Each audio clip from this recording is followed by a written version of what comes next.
We got a center reinforcement patch that helps expand the gaps, adds strength, and then we've got the repair patch. We're going to cut them both down to size just a little bit to address the smaller hole. So here's a center reinforcement patch cut down. We lay it on. We press firmly outside the damaged area. That activates the pressure-sensitive adhesive.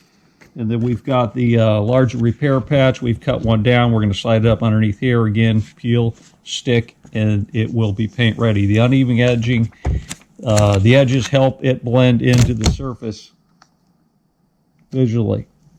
All right, we're going to go right under, roll it out, press firmly. That will activate the pressure-sensitive adhesive. Plus, it's thin enough that the grain will start to come through and help it blend in. Again, that with the uneven edging, you're good to go.